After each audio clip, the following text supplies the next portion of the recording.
Hello YouTube, this is Cloud9Nerd bringing you an updated Clifford deck profile. I'm going to have the deck profile first and then a small discussion later. So if you're just here for the deck profile, I'll get into that. So without further ado, here we go. Cliffords.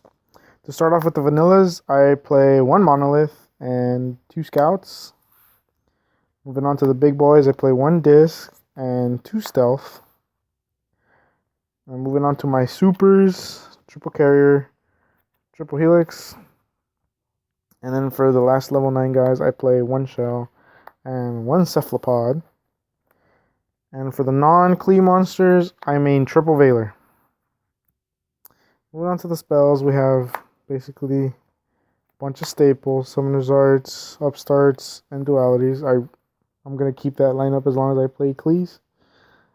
Two Storms, put these back in. And the last spell, of course, the mandatory Sacrifice. Moving on to traps, play triple Soul Transition, triple Mind Crush still. Of course, your mandatory one of staples, Vanities and Skill Drain. And for some new cards, I play two Mirror Force. And then the last two traps is one Recreate and one Climate Change. So that kind of does it for the deck profile.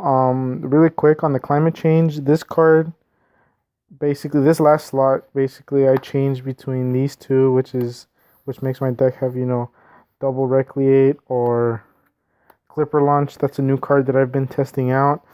For those of you guys who don't know what Clipper Launch does, it reads, until the end of this turn, all normal summoned or set Klee monsters currently on the field gain 300 attack, but are unaffected by other spell and trap effects.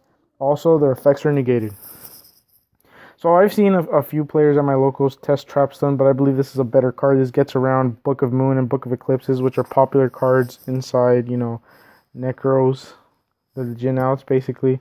And I know it's only for normal summon monsters, but most of the time, with Soul Transitions, I play a slower game, and I am normal summoning a lot. So, I don't have any issues with that.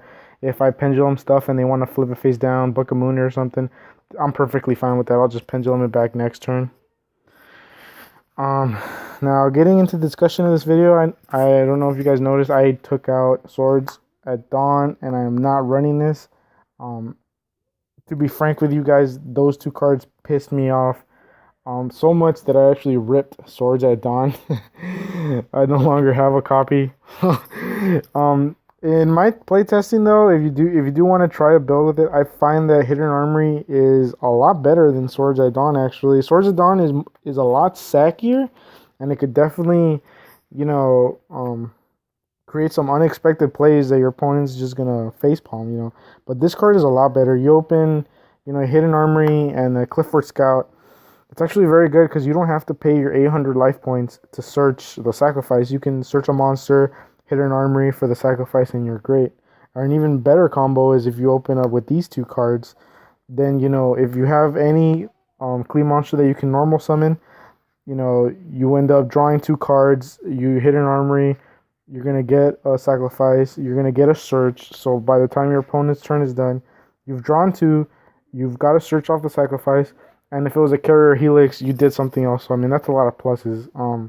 I do like this card better, but both cards are extremely dead when you're top decking, to the point where it was very, very frustrating.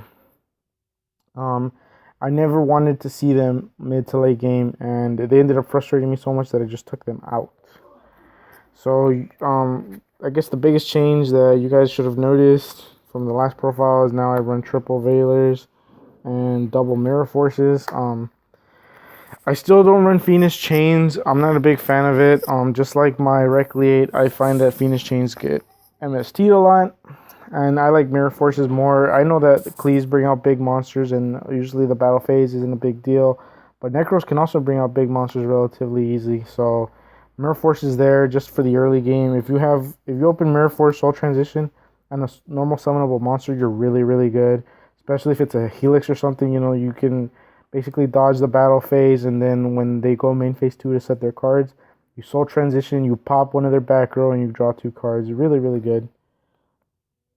The Veilers, I opted for 3 Veilers instead of running, 2 Veilers, 2 Maxis, or just Maxis. I find that Veilers are a lot better than Maxis right now. Just in my testing, it's a card that you can draw off Soul Transition on your opponent's turn. We play triple upstart dualities, and then of course Monolith gets you draws during your end phase. So this Veiler is a card that you can use on your opponent's turn, and you can get to it on your opponent's turn. So I mean, even though Monolith leaves you with cards in hand, if you have a Veiler, the trick doesn't matter. So and for those people that think that this card's not that good against BA anymore because Tour Guide's at 1, this still Veiler's the Mathematician, which I believe a lot of BA players are playing 3 of. So leaving them with a dead Mathematician, the pluses come from the sending. The card that they draw is not going to be as good as the card they send. So that was my thought process on that. They've been working out great, and I really, really like it. I really like this deck a lot. I haven't had any issues. The main issue I've been having is the Monolith. There's times where I do want the second Monolith, but I just can't find the room for it. Everything that I run in this deck I consider a staple. I can't see myself cutting anything. Even the Soul Transitions. I know from deck profiles from people that have top, they only play 2 Soul Transitions, but I feel like this card is so good. Drawing 2 cards. I mean, it doesn't matter what you draw into. You draw a monster, you draw an upstart, you draw a duality. You're doing something your next turn. You draw a Veiler, it's even better. Stop your opponent. So I don't know.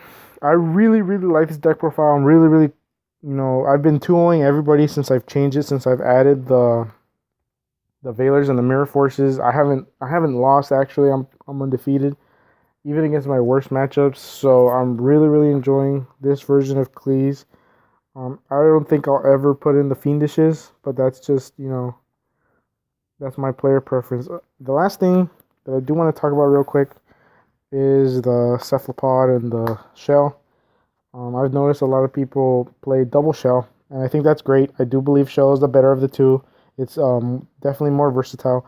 But I didn't want to just limit myself. I'm never going to be searching Cephalopod, so most of the games, from my experience, I draw this late. And that's great, even against Necros and BA and Satellas and all that, because they have a lot of monsters in their grave. And a lot of times you just summon this, and if they can't negate the summon or the effect, it's game. So I just like giving myself more options, and basically they're 9 scales anyway, so it's not too relevant. So yeah, that's it for the Qliphort deck profile. Leave me comments, let me know your thoughts, what you guys think, and I'm gonna be having an updated Yang Zine deck profile. I'm going to be talking about someone else's deck and what I've been testing. And that's it for today. So stay tuned for the next time.